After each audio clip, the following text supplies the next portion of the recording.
All right बेटा। तो देखो पिछली क्लास में मैंने तुम्हें समझाया था कि हाइब्रिडाइजेशन क्या है, उसको कैसे निकालते हैं एंड उसका मीनिंग क्या है, ये सब के बारे में मैंने डिस्कस कर लिया था। आज देखेंगे कि कौन से ऐसे अभी भी ड्रॉबैक हैं जो valence bond theory and hybridization मिलके भी सॉल्व नहीं कर पाए, और वो ड्रॉबैक है ऑक्सीजन मॉलिक्यूल का, O2। Oxygen in form of O2, आप जब बॉन्ड बनाते हो तो आपको पता है कि ऑक्सीजन के पास कितने अनपेयर्ड होते हैं? 2 अनपेयर्ड है ना। ये 2 अनपेयर्ड होने की वजह से ये 2 बॉन्ड भी बनाता है, बॉन्ड ऑर्डर इसका 2 भी होता है। एक बनाता है सिग्मा, वहां भी पेयरिंग, और एक बनाता है पाई, वहां भी पेयरिंग। और जब पेयरिंग हो ही गई तो ये तो डायामैग्नेटिक होना चाहिए, बट रियलिटी में O2 पैरामैग्नेटिक है। मैग्नेटिक फील्ड में ये अट्रैक्ट होता है और इसका मैग्नेटिक मोमेंट ये डिनोट करता है कि इसके पास 2 अनपेयर्ड इलेक्ट्रॉन हैं, जो कि वीबीटी एंड हाइब्रिडाइजेशन किसी का भी यूज करके आप इस बात को प्रूव नहीं कर सकते हो। Right it down. Oxygen molecule O2, oxygen molecule which is O2 is observed to be a paramagnetic molecule with 2 unpaired electrons. Oxygen molecule O2 is observed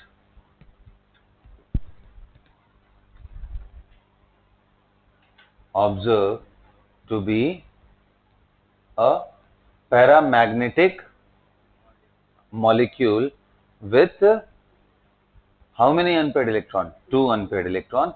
It is attracted in magnetic field. It is attracted in magnetic field. It is attracted in magnetic field. सबको समझ में आ गई ये बात? हाँ। But this cannot be explained by using valence bond theory and hybridization. This cannot be explained using valence bond theory and hybridization. समझ में आया ना क्यों? क्योंकि VBT and hybridization क्या बोलता है कि अनपेयर्ड इलेक्ट्रॉन को पेयर करने के लिए ही बॉन्ड बनता है, और अगर बॉन्ड बन गया तो वो जो अनपेयर्ड थे वो पेयर हो जाने चाहिए, फिर तो अनपेयर्ड बचना ही नहीं चाहिए। फिर ये VBT और हाइब्रिडाइजेशन के हिसाब से कैसा मॉलिक्यूल होना चाहिए? डायामैग्नेटिक। क्या सभी को समझ में आ रहा है कि डायामैग्नेटिक होना चाहिए? बोलिए। Very good. तो अब हम लोग थोड़ा आगे बढ़ते हैं इसमें और समझते हैं कि इस प्रॉब्लम को सॉल्व किसने किया। So that was the topic, वही टॉपिक मैं आज आपको डिस्कस करने वाला हूं, and that is molecular orbital theory. Heading डालिए, मॉलिक्यूलर ऑर्बिटल थियरी।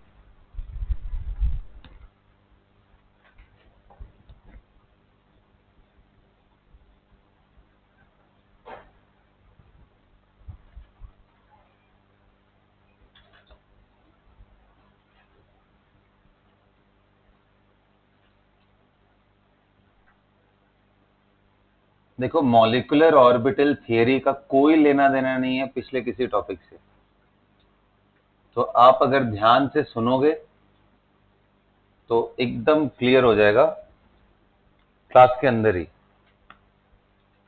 हाँ, सो मॉलिक्यूलर ऑर्बिटल थियरी पहले तो समझते हैं कि क्या बोलता है ये, और कैसे ये डिफरेंट है वैलेंस बॉन्ड थियरी से। ओके, इधर ध्यान दो सब बोर्ड पे। So molecular orbital theory says that all the electrons, पहले समझ लो फिर लिखना, ठीक है? All the electron participate in the bond formation. ये बड़ा अजीब सा चीज है, सबके सब पार्टिसिपेट करते हैं, मतलब कि सिर्फ वैलेंस इलेक्ट्रॉन नहीं, उसके अंदर वाले भी पार्टिसिपेट करते हैं, उसके भी अंदर वाले जितने इलेक्ट्रॉन है सारे के सारे पार्टिसिपेट करते हैं। अच्छा, यहां पे कोई इंटरमिक्सिंग नहीं होता है। एमओटी के हिसाब से मॉलिक्यूलर ऑर्बिटल थियरी ये बोलता है कि there is no intermixing, rather क्या होता है? When two atomic orbitals come close to each other, they combine, their orbital combines. और जब एटॉमिक ऑर्बिटल कंबाइन करते हैं सो नेचुरली दो दो न्यूक्लियस आ जाएगा। तो एक न्यूक्लियस के अराउंड जो थ्री डायमेंशनल स्पेस है ऑर्बिटल का, दो न्यूक्लियस के अराउंड जब उसको आप क्रिएट करने की कोशिश करोगे तो उसको मॉलिक्यूलर ऑर्बिटल्स बोलते हैं। एक न्यूक्लियस के चारों तरफ का जो स्पेस होता है वो क्या होता है? Atomic orbital. जैसे 1s 2s ये सब एटॉमिक, वैसे ही दो न्यूक्लियस आ जाएंगे तो मॉलिक्यूलर ऑर्बिटल। क्वेश्चन आता है क्या सर 3 न्यूक्लियस भी आ सकते हैं? हाँ बेटा, 3 नहीं, इनफाइनाइट न्यूक्लियस भी आ सकते हैं, उसके हिसाब से भी मॉलिक्यूलर ऑर्बिटल क्रिएट हो सकता है। लेकिन हमारे सिलेबस में +2 तक सिर्फ डाई एटॉमिक तक का केस डिस्कस करने के लिए है मॉलिक्यूलर ऑर्बिटल। लेकिन इसको समझ करके हम इसका कुछ एसेंस यूज करेंगे ऑर्गेनिक स्ट्रक्चर को भी एक्सप्लेन करने के लिए, जो बड़े बड़े मैकेनिज्म है उसको समझने के लिए भी। ठीक है, तो आप बहुत ध्यान से पढ़ना, हमें डायटॉमिक के लिए ही है, क्वेश्चंस उसी से ज्यादा पूछे जाते हैं, बट समझने के लिए इसको पॉलीएटॉमिक में भी एक्सटेंड करेंगे ऑर्गेनिक जब पढ़ रहे होंगे तब। Is that clear? तो पहला लिखो तो इसमें let us consider the case of homonuclear diatomic molecules. Homonuclear diatomic molecule, underline कर लो। होमोन्यूक्लियर डाइएटॉमिक कहने का मतलब दो एटम वाले कंपाउंड तो ये भी है, CO भी है, NO भी है ना, और ये भी है, N2 भी है, O2 भी है, F2। तो किसकी बात हो रही है? इनकी बात हो रही है, क्योंकि दोनों जो न्यूक्लियस आपस में कंबाइन कर रहे हैं वो सेम होने चाहिए, इसलिए वर्ड क्या है? Homonuclear diatomic molecules. ओके, तो हमारा डिस्कशन सब पे नहीं है, सिर्फ होमोन्यूक्लियर पे। गॉट इट ना? एग्जांपल में आप लिख सकते हो ये डॉट डॉट डॉट सिर्फ ना। अच्छा, दूसरा और एक मैं रेस्ट्रिक्शन बता रहा हूं, जो हम लोग डिस्कशन करने वाले हैं उसके अंदर जो टोटल इलेक्ट्रॉन है वो 20 तक का डिस्कशन, यानी जब दो एटम आ रहे हैं पास में तो टोटल इलेक्ट्रॉन काउंट करेंगे। हाइड्रोजन एंड हाइड्रोजन पास में आया तो कितने इलेक्ट्रॉन हुए? 2। फ्लोरीन फ्लोरीन पास में आया तो कितने हुए? 9 + 9 18। नियॉन नियॉन आ गया तो वहां तक डिस्कशन करने वाले, है ना, और उसको जनरलाइज करेंगे अगर आगे जरूरत पड़ा तो। Is that clear? यहां तक सबको समझ में आ गया? बोलिए, लिखना शुरू करिए। एज पर MOT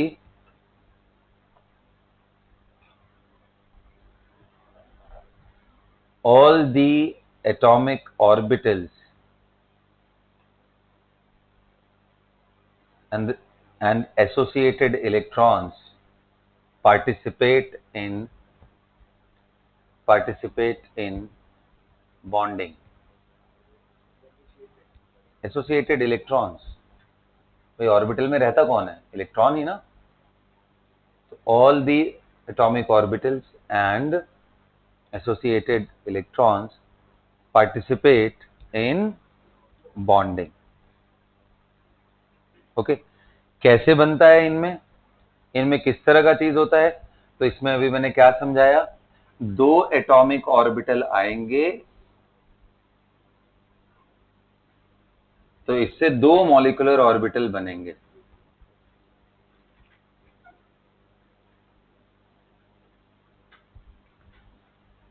एक की एनर्जी कम होगी इन एटॉमिक ऑर्बिटल से और एक की एनर्जी इन एटॉमिक ऑर्बिटल से ज्यादा होगी। जिसकी एनर्जी कम होती है उसको बोलते हैं बॉन्डिंग मॉलिक्यूलर ऑर्बिटल। क्या बोलते हैं बेटा? और जिसकी एनर्जी ज्यादा होती है उसको बोलते हैं एंटी बॉन्डिंग मॉलिक्यूलर ऑर्बिटल्स। लिखना शुरू करो।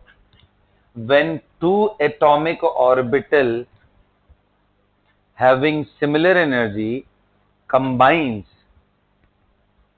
when two atomic orbitals having similar energy combine, they produce two molecular orbitals. They produce two molecular orbital, one having higher energy than the atomic orbitals, one having higher energy than atomic orbitals termed as anti-bonding molecular orbital, and other having one having higher energy than atomic orbital is termed as anti-bonding molecular orbital, and the other having lower energy than atomic orbitals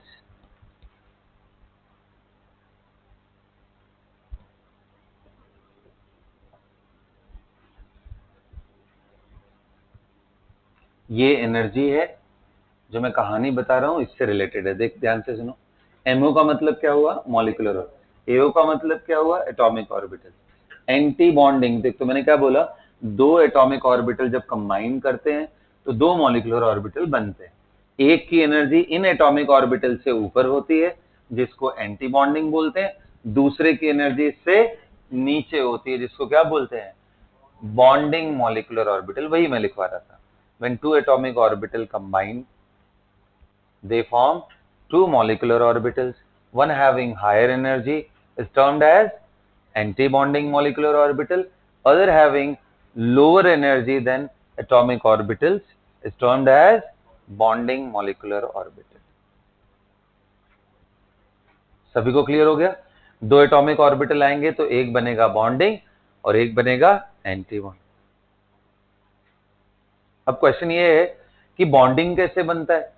bonding molecular orbital is formed by constructive overlap, sorry constructive interference, है ना। Constructive मतलब दोनों एक दूसरे से जुड़ रहे हैं, मतलब फेजेस सामने सामने वाले कैसे हैं? सेम सेम है, क्योंकि एक का प्लस दूसरे का प्लस वो दोनों कंबाइन करेंगे तो एम्पलीफाई होगा।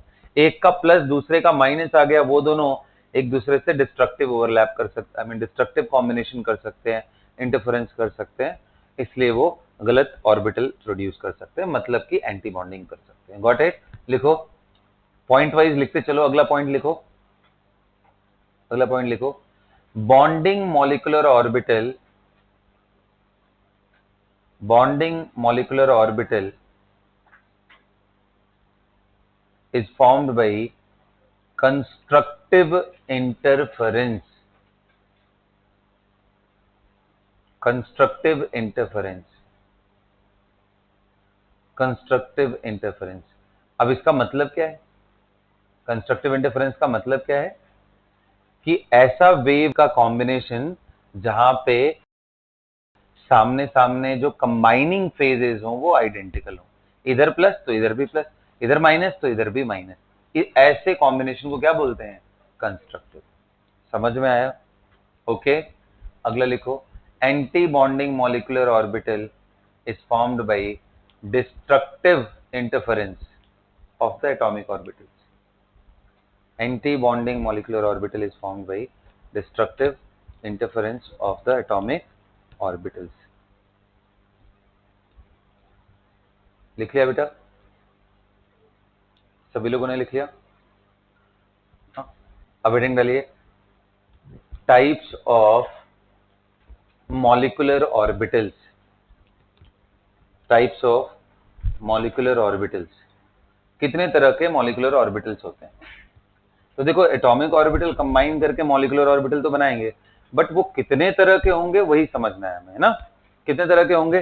तो देखो, ये होता है, लिखो पहला सिग्मा,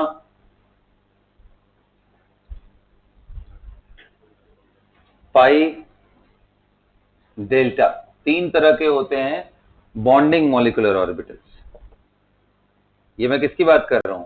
बॉन्डिंग मॉलिक्यूलर ऑर्बिटल। और जब आपको एंटी बॉन्डिंग लिखना हो ना, एंटी बॉन्डिंग लिखना हो मॉलिक्यूलर ऑर्बिटल, तो बस इन्हीं के ऊपर स्टार लगा दो, sigma star, pi star, delta star. क्या आपको सिग्मा बॉन्ड नहीं पता है? क्या आपको पाई बॉन्ड नहीं पता है? क्या आपको डेल्टा बॉन्ड नहीं पता है? तो वो ऑलरेडी खत्म कर चुके हैं हम लोग। सिग्मा, पाई, डेल्टा ऑलरेडी खत्म कर चुके हैं। तो आज हम लोग देखते हैं कि कैसे सिग्मा बॉन्ड फॉर्म होते हैं, जो कि ऑलरेडी हम वीबीटी में पढ़े हुए हैं, लेकिन एक बार फिर अच्छे से, एकदम अच्छे से इसको करते हैं। ठीक है? हाँ, तो मैंने क्या बोला?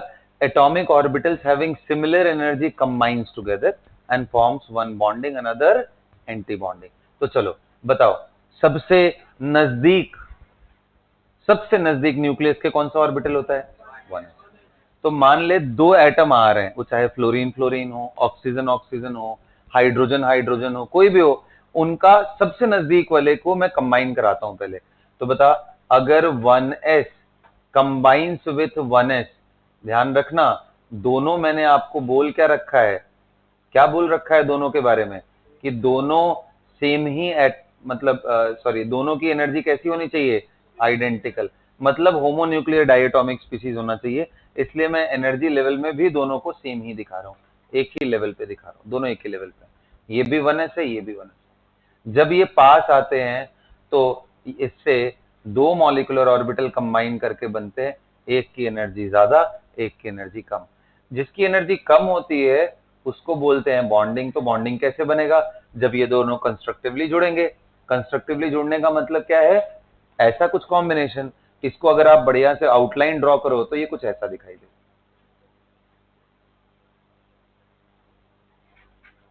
समझ में आ रहा है? मोरलेस ऐसा। ये कौन सा है? Sigma bonding molecular orbital, sigma को ही बॉन्डिंग बोल रहे हैं ना, सिग्मा मॉलिक्यूलर ऑर्बिटल। अच्छा 1s बताओ ना, एस एस क्या पाई बनाते हैं कभी? तो सिग्मा कैसे बनता है? When there is a combination along internuclear axis. तो ये तो पहले ही कर चुके हैं ना। अच्छा जी, अब इसका दूसरा कौन सा बनेगा? Sigma star. अब ये समझना है सिग्मा स्टार कैसे बने। एंटी बॉन्डिंग जब भी बनेगा तो बीच में इलेक्ट्रॉन डेंसिटी जीरो हो जाएंगे, किनारे की तरफ इलेक्ट्रॉन डेंसिटी बचे रहेंगे। अब इसको समझना हो कि हुआ कैसे। तो जैसे मैंने बताया कि बेटा, जब तू इधर का फेज पॉजिटिव और दूसरे वाले का भी फेज क्या कर ले, पॉजिटिव, तो जब दोनों आइडेंटिकल फेजेस आते हैं तो एक दूसरे से जुड़ जाएंगे। तो this will lead you towards this.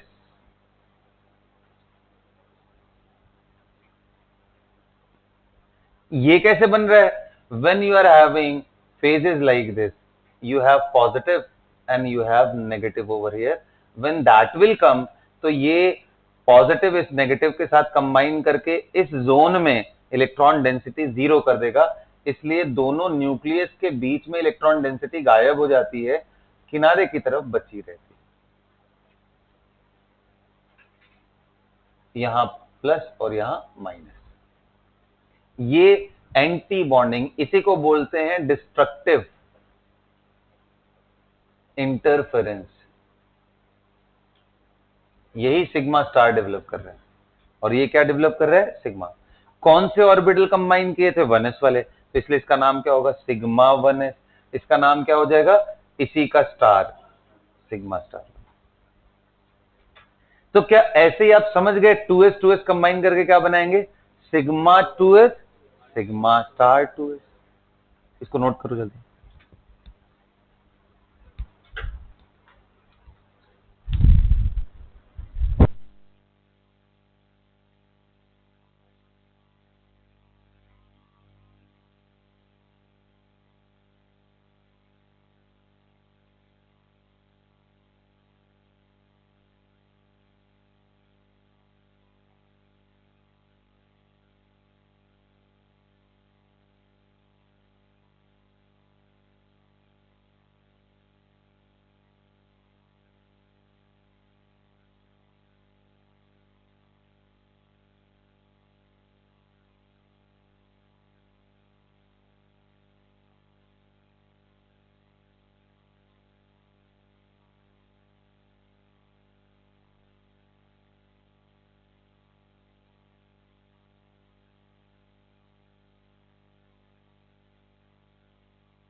कर लिया क्या बेटा?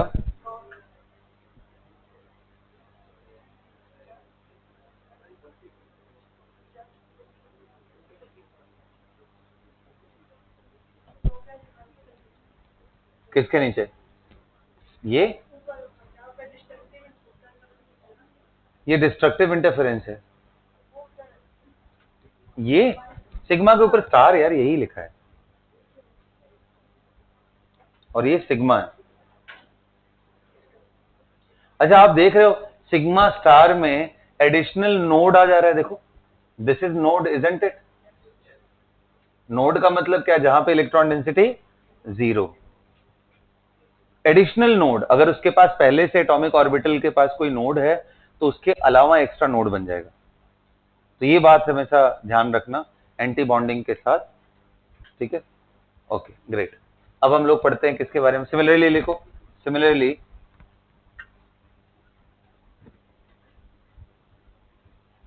सिमिलरली जैसे 1s 1s कंबाइन किया, similarly 2s plus 2s will give sigma 2s and sigma star 2s. Okay, now it is very interesting. अब 1s कंबाइन कर गया, 2s कंबाइन कर गया, उसके बाद अगला कौन सा होता है? 2p। 2p में कितने ऑर्बिटल हैं?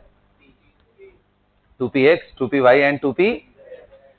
और अब हमें ये डिसाइड करना जरूरी है कि इंटर न्यूक्लियर एक्सिस किसको मान रहा है, क्योंकि उसके हिसाब से ये डिसाइड होगा कौन से ऑर्बिटल सिग्मा बनाएंगे और कौन से, क्योंकि p के कॉम्बिनेशन से सिग्मा भी बनता है और p के कॉम्बिनेशन से कौन से एक्सिस को एज्यूम करें। तो बाई कन्वेंशन जो मॉलिक्यूलर ऑर्बिटल थियरी का डिस्क्रिप्शन है उसमें उन्होंने z एक्सिस को इंटरन्यूक्लियर एक्सिस एज्यूम किया है।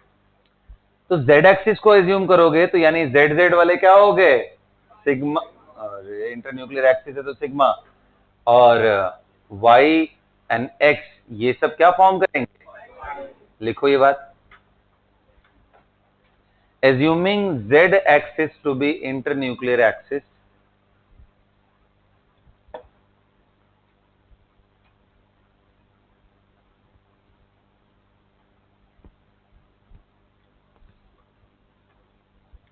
pz and pz will form sigma and sigma star. I mean 2pz plus 2pz will form sigma 2pz and sigma star 2pz. Did you understand that? Can you show me the orbitals here? क्या ये orbitals बना सकते हो? ये atomic orbital है और ये क्या है? Molecular orbital. ये बॉन्डिंग है और ये कौन सा है? Anti bonding molecular orbital. जिस पे भी स्टार लग जाए वो एंटी बॉन्डिंग मॉलिक्यूलर ऑर्बिटल। क्या आप दोनों का बना सकते हो? जैसे मैंने ऑर्बिटल पिक्चर बनाया था, बनाइए, देखो देखो आप लोग की समझ कितनी डेवलप हुई। चलिए करिए।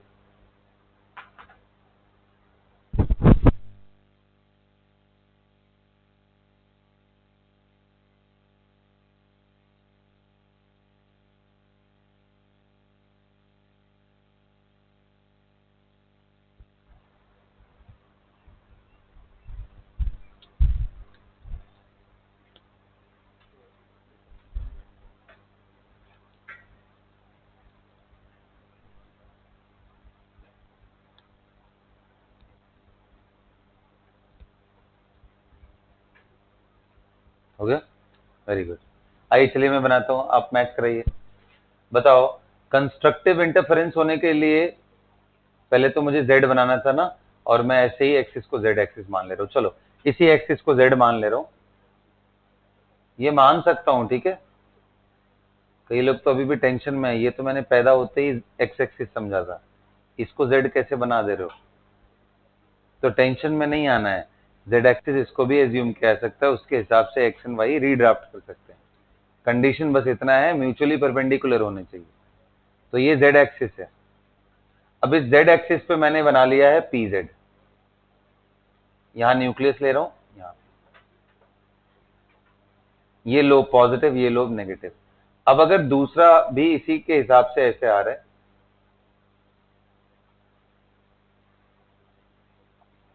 तो बताओ दोनों सामने सामने कौन से वाले कंबाइन कर रहे हैं? तो इससे क्या बनने वाला है? यही बनेगा।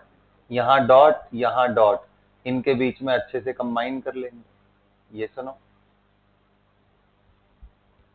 और इधर किनारे किनारे की तरफ ये लोब्स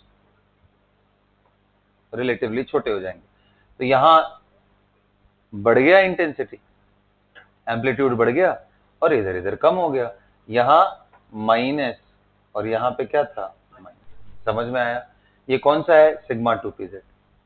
अच्छा जी, अगर आपने ऐसा कर लिया कि एक प्लस लोब और एक माइनस लोब, इधर जो कंबाइन कर रहे हो वो माइनस हो जाए और इस साइड में क्या हो जाए? प्लस। तो ये दोनों जब कंबाइन करेंगे, they are going to give you minus and plus. इन दो न्यूक्लियस के बीच में इलेक्ट्रॉन डेंसिटी बहुत कम हो जाएगी, बाहर वाली इलेक्ट्रॉन डेंसिटी बचेगी। तो उसको ध्यान रखो, और ये छोटी छोटी दिखा दो, बस एकदम छोटे छोटे। मतलब ये माइनस यहाँ, ये प्लस यहाँ, क्या दिख रहा है? इधर माइनस था और इधर प्लस था। दिस विल बी, तो देखो एडिशनल नोड आ गया ना। नोड तो इसमें भी है, यहाँ यहाँ दो नोड यहाँ है, लेकिन यहाँ तीन हो गए, एक दो और तीन। एडिशनल नोड क्रिएट हो जाते हैं बिटवीन इंटरन्यूक्लियर एक्सिस, वहां बन जाता है एडिशनल। दिस विल बी, कितने लोग का सही हुआ? हाथ उठाओ, कितने लोग का सही हुआ? ये सिग्मा सही हुआ या नहीं? स्टार नहीं सही हुआ? कुछ नहीं करना है यार, स्टार वाले में क्या करना है, ये दोनों अगर अपोजिट हो गए तो इनके बीच में डेंसिटी को खत्म कर देंगे ना, बाहर की तरफ बचा रहेगा, खत्म, जीरो मत करना बिल्कुल भी। इधर की तरफ छोटा लोब कर लेना, इधर की तरफ। कौन सा? ये लोब दिखाना जरूरी है, साइंस चाहिए उनके, पॉजिटिव नेगेटिव। क्या सबको समझ में आ रहा है? आप इसको थोड़ा बढ़िया से अलग से बना करके दिखा सकते हो, that when they are going to combine.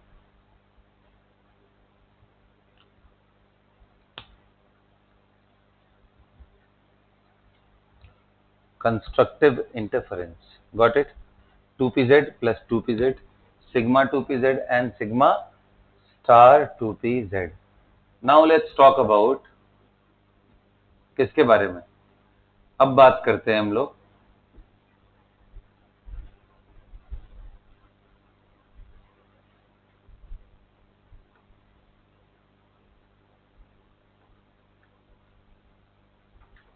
px plus px। अब एक बात बता, अगर z एक्सिस सिग्मा है, सिग्मा जिसके लॉन्ग बन रहा है इंटरन्यूक्लियर एक्सिस है, तो px px क्या बनाएंगे? पाई बनाएंगे ना। तो it will form pi 2px, और ये क्या बनेगा? Pi star 2px। सिमिलरली कितने लोग कर रहे हैं? 2py plus 2py will also form pi 2px and pi star 2p, sorry y था ना ये, y। चलो नोट कर लो,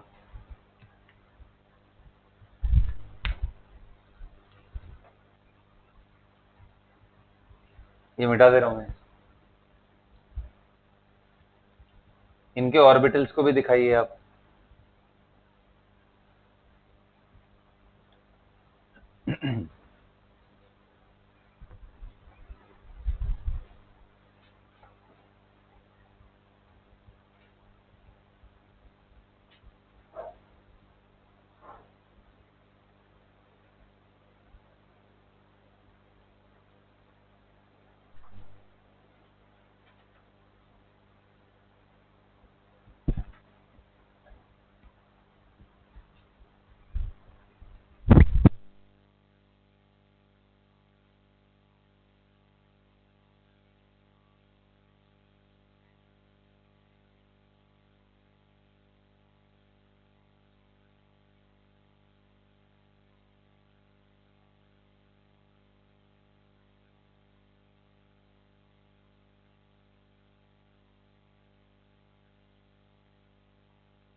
करे बेटा इसको, कितने लोगों ने ड्रॉ कर लिया? ये हाथ ड्रॉ ड्रॉ किया। इसके sigma and sorry pi and pi star के लोब्स को ड्रॉ किया? नहीं किया? अभी करो, करो, ट्राई करो। आओ चलो देखते हैं। देख बेटा, अगर ये जेड एक्सिस हो गया तो मैं ऐसा मान ले रहा हूं कि ये क्या हो जाए, एक्स एक्सिस मान ले। हाँ बाबा, वाई मान लो। भी मैं पीएक्स पीएक्स एक्सप्लेन कर रहा हूं तो वैसे कर रहा हूं। तो अब एक बात बताओ, तो अगर ध्यान से सुनना इधर, ये बताओ पी ऑर्बिटल के दो लोब होते हैं, प्लस एंड माइनस। दूसरे के भी हमारे पास अगर ये प्लस एंड माइनस आ जाए तो ये कंबाइन करेंगे, कैसा इंटरफेरेंस होगा? ये कंस्ट्रक्टिव या डिस्ट्रक्टिव? कंस्ट्रक्टिव होगा। तो क्या आपको समझ में आ रहा है ये कॉमन एरिया ऐसे बनेगा, ये पॉजिटिव एंड ये, अच्छा इनको और अच्छे से दिखाया जाए, this is equivalent to this, कोई प्रॉब्लम? एक ही बात है। तो बेसिकली आपको यहां दिखाना था पाई 2px में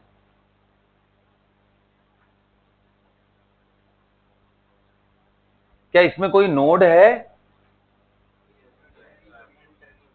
हाँ, इंटरन्यूक्लियर एक्सिस को मिला के जाओगे तो नोड तो है। अब इनकी बात कर रहे हैं, ये किसका है? ये पाई 2px। सिमिलरली मैं अगर ऐसे बनाऊं, यहां प्लस यहां माइनस, न्यूक्लियस एटॉमिक ऑर्बिटल, ये मॉलिक्यूलर ऑर्बिटल है। और दूसरा बना दूं ऐसे ऐसे, यहां माइनस यहां प्लस। तो कितने लोग कह रहे जैसे ही नजदीक आएंगे एक दूसरे के इफेक्ट को खत्म करेंगे, खत्म करेंगे तो इनके बीच में जो इलेक्ट्रॉन डेंसिटी है वो कम हो जाएगी। जो इधर मतलब ऐसे हाफ खींच करके इस साइड करो तो इस साइड में आपको इलेक्ट्रॉन डेंसिटी बची रहेगी। तो प्लस माइनस, तो ऐसा देखते समय ऐसा लगता है जैसे एक दूसरे को रिपेल कर दिए हो ना, थोड़ा बेंड। बट रियलिटी क्या है, ये पास पास के जो इलेक्ट्रॉन है ये destructive overlap, I mean interference कर गए, तो यहाँ पे डेंसिटी खत्म हो गई। इधर इधर की तरफ। इसमें बताओ क्या इसमें नोड है? हाँ जी, कितने नोड है? दो है, इधर से इधर। अच्छा, एक टर्म आता है जिरेड एंड अनजिरेड ऑर्बिटल्स। कौन सा वर्ड है? जिरेड एंड अन। जिरेड का मतलब होता है ऐसे ऑर्बिटल जिसमें सेंटर के अबाउट सिमेट्री हो। सेंटर के अबाउट सिमेट्री कहने का मतलब, ये अगर सेंटर है तो एक तरफ गए तो नेगेटिव मिला, दूसरे तरफ आए तो क्या मिला? नेगेटिव, ठीक है। इधर गए पॉजिटिव मिला, इधर गए तो सेंटर ऑफ सिमेट्री है इस जगह पे, इसको जिरेड बोलते हैं, है ना। इसको क्या बोलते हैं? जिरेड।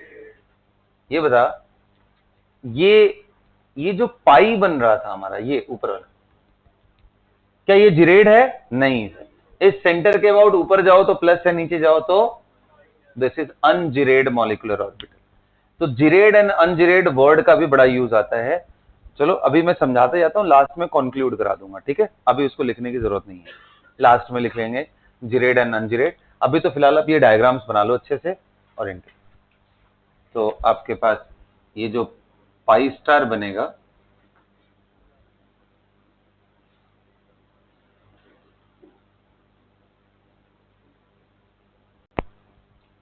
ऐसा नहीं लग रहा जैसे ये डी ऑर्बिटल हो गया हो? लेकिन नहीं, क्योंकि दो न्यूक्लियस है यहाँ पे, एक और ये दो। ऑर्बिटल डी में तो एक ही न्यूक्लियस होता है। अरे दो एटॉमिक ऑर्बिटल हैं, दो अलग अलग एटम्स आ रहे हैं तो दो न्यूक्लियस।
डिस्ट्रक्टिव इंटरफेरेंस का मतलब ही यही है बेटा कि एक दूसरे के प्रेजेंस को वो गायब कर दिए, है ना? यही तो मतलब हुआ डिस्ट्रक्शन का। कॉपरेशन का मतलब क्या हुआ? दो अच्छे दोस्त मिल जाएं, एक दूसरे को सपोर्ट करने लग जाएं, तो उन दोनों की पर्सनालिटी बहुत ग्रो कर जाएगी। और दो भाई साहब ऐसे लोग मिल जाएं एक दूसरे की तरह, वो जैसे मछली मार्केट में लड़ते रहते हैं, वैसा हालत हो जाए तो खा ही जाएंगे एक दूसरे को, बचे ही थोड़ा थोड़ा सा। तो दोस्ती बहुत सोच समझ के करनी चाहिए, अगल बगल में कौन है ना? डिस्क्रिमिनेट करने के लिए नहीं बोल रहा हूँ, बोल रहा हूँ कि ऐसी फ्रेंड, ऐसी दोस्ती होनी चाहिए जिससे आप लोग दोनों ही अच्छा करो, एक दूसरे का सपोर्ट बनो। क्यों विनायक, अरे बात सुन, ये मॉलिक्यूलर ऑर्बिटल्स क्लियर हो गए? तो बेटा जैसे देखो पीएक्स पीएक्स कंबाइन करते हैं और इस तरह से बनता है, सिमिलरली सिमिलरली आपने जैसे एक्स एक्स कंबाइन किया वैसे ही आपका वाई वाई करेगा, तो इनके भी ऑर्बिटल्स ऐसे ही आएंगे, तो उसको भी अलग से बताने की जरूरत नहीं है। क्लियर हो गया? अब आपको मॉलिक्यूलर ऑर्बिटल्स बन गए, एटॉमिक ऑर्बिटल्स पहले से ही क्लियर है। अब मैं क्वेश्चन पूछता हूं, what do you think is the basic difference between atomic orbital and a molecular orbital? Come on, now this time I think we'll get some good answers from Siddharth Kadojo. तुमने ये पूरा पढ़ा molecular orbital, समझ में आया? सारा चीज clear है? एटॉमिक ऑर्बिटल भी पढ़ा था जब एटम्स पढ़ रहे थे। तुम्हें दोनों में क्या डिफरेंस समझ में आ रहा है? Atomic orbital and molecular orbital में क्या डिफरेंस है?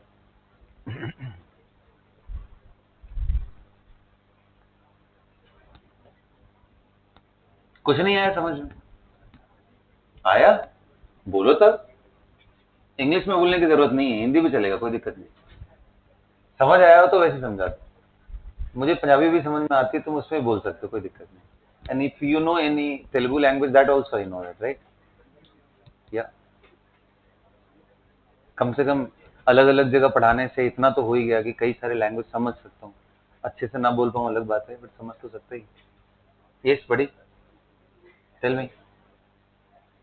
नो, हरनूर, यस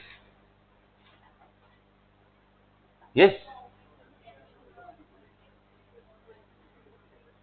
नहीं वो तो बात सही है कि एटॉमिक ऑर्बिटल कंबाइन करके मॉलिक्यूलर ऑर्बिटल्स बनते हैं, है वो भी ऑर्बिटल और एटॉमिक ऑर्बिटल होता है। ये दोनों ऑर्बिटल ऑर्बिटल हैं, कुछ डिफरेंस समझ में आ रहा है? एटॉमिक ऑर्बिटल क्या अलग है या सेम ही चीज है? जैसे मॉलिक्यूलर ऑर्बिटल एटॉमिक दोनों सेम चीज है, ये अलग अलग?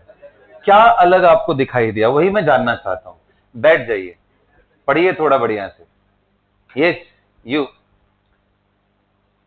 खड़े हो जाओ, बताओ।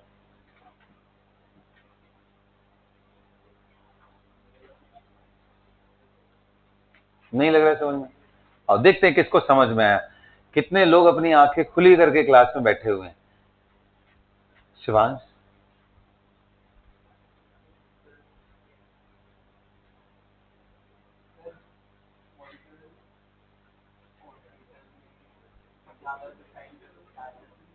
क्या होता है मॉलिक्यूलर ऑर्बिटल? क्या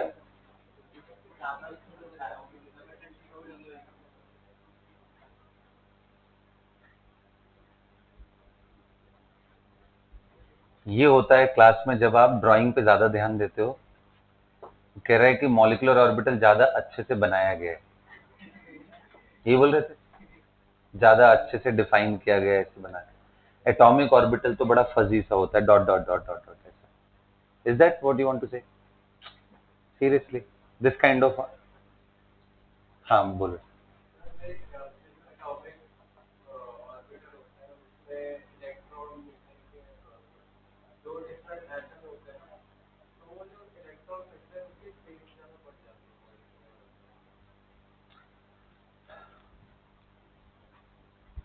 और कुछ? हाँ बोलो। साइज का फर्क बस, और कोई फर्क नहीं तुम्हें समझ? हाँ चलो मैं फर्क दिखाता हूँ, ठीक है। Thank you very much for giving such a nice answer. Now just focus here, okay? देखो अगर आप बहुत ध्यान से देखो तो atomic orbital is monocentric in nature. कहने का मतलब एक ही न्यूक्लियस के चारों तरफ का वो स्पेस जिसमें इलेक्ट्रॉन के मिलने की प्रोबेबिलिटी हो, उसको एटॉमिक ऑर्बिटल्स बोलते हैं। And molecular orbital is multicentric. कहने का मतलब, ये जो मॉलिक्यूलर ऑर्बिटल है, this is the space around these two nucleus where the probability of finding an electron is maximum. Atomic orbital में इलेक्ट्रॉन एक न्यूक्लियस के चारों तरफ घूम रहा होता है।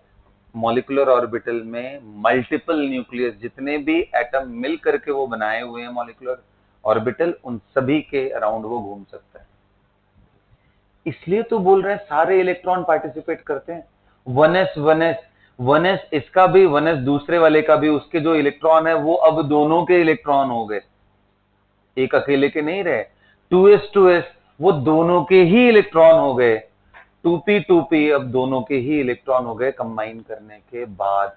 इसलिए तो पहली लाइन यहीं से शुरू करी कि all the electrons participate in, आया कुछ? लिखो, difference between atomic orbital and molecular orbital. Difference between atomic orbital and molecular orbital. लिखो, एटॉमिक ऑर्बिटल is monocentric.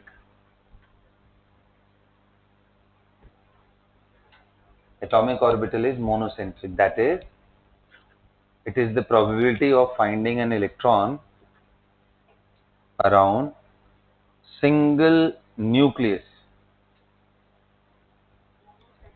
हाँ, monocentric. That is, it is the probability of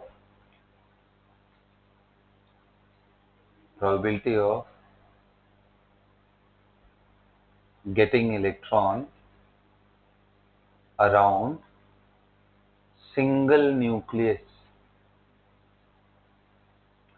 whereas a molecular orbital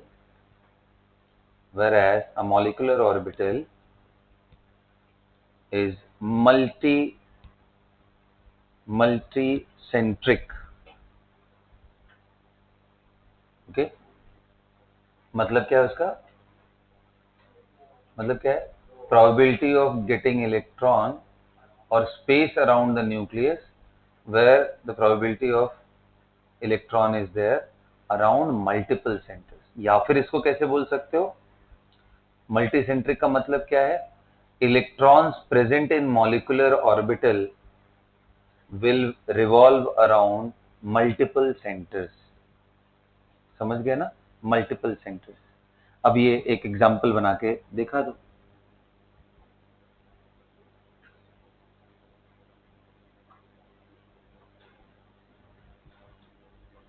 ये atomic orbital है 1s का, और ये molecular orbital है sigma 1s का। तो इसमें जो इलेक्ट्रॉन प्रेजेंट है वो इन दोनों न्यूक्लियस के चारों तरफ का स्पेस है, और इसमें एक के। समझ गए? ये सबसे बड़ा डिफरेंस है, और ये अकेला एक डिफरेंस है। Okay, got it? अच्छा, अब एक काम करते हैं, हमें ऑर्बिटल्स मिल गए, तो जैसे हमने एटम के केस में एनर्जी ऑर्डर उनके निकाले थे, वैसे यहां पे भी एनर्जी ऑर्डर निकालेंगे। जैसे एटम के केस में हमने इलेक्ट्रॉनिक कॉन्फ़िगरेशन किया था, वैसे यहां पे भी हम मॉलिक्यूलर ऑर्बिटल कॉन्फ़िगरेशन करेंगे। एटम था तो एटॉमिक कॉन्फ़िगरेशन, मॉलिक्यूल है तो मॉलिक्यूलर कॉन्फ़िगरेशन।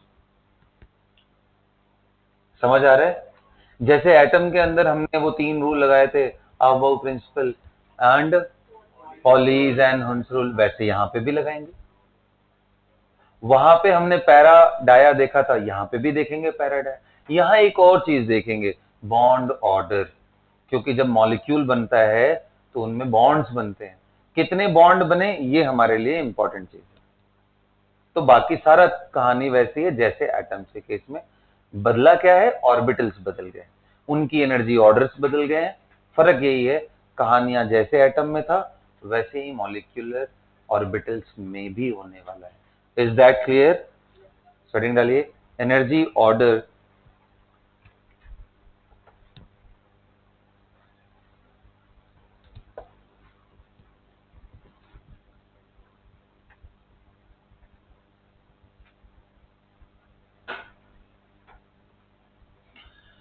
अच्छा, अब देखो एक क्वेश्चन है, समझना थोड़ा ध्यान से ना, कि सर ये जो एनर्जी ऑर्डर है, क्या सारे डायटोमिक मॉलिक्यूल्स के लिए सेम एनर्जी ऑर्डर है या एनर्जी ऑर्डर में भी कुछ चेंजेस है? तो yes, there is change. Energy order जैसे हमने देखा था कि हाइड्रोजन के लिए एनर्जी ऑर्डर होता है 1s से ज्यादा 2s is equal to 2p, और उससे ज्यादा 3s 3p 3d तीनों के बराबर होते थे। यहां पे भी energy order a total of 14 electron तक अलग होता है, और 14 से ज्यादा इलेक्ट्रॉन हो जाए तो उसका एनर्जी ऑर्डर अलग। आप वैसे ध्यान दे सकते हो, न्यूट्रल एटम में जितने इलेक्ट्रॉन उतने ही प्रोटॉन भी, तो जितने 14 प्रोटॉन तक का एनर्जी ऑर्डर अलग, एंड 14 से ज्यादा हो जाए तो अलग।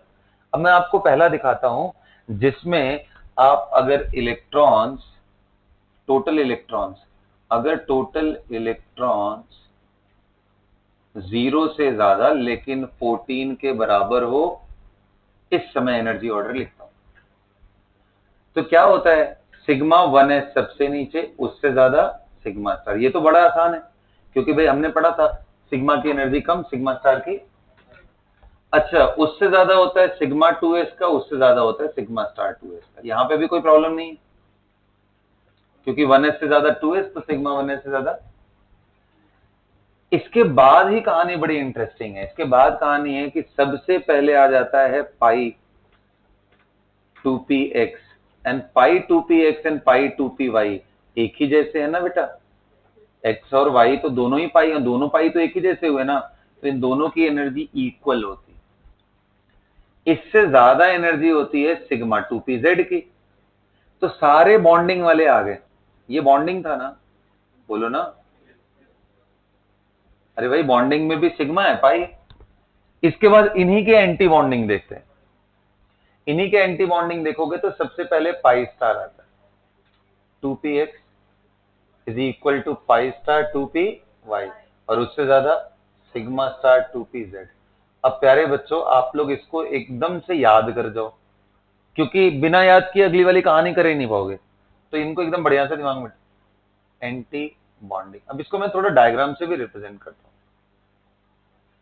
इनको याद करके हम बहुत सारी कहानियां करेंगे। इनको डायग्राम से कैसे समझते हैं?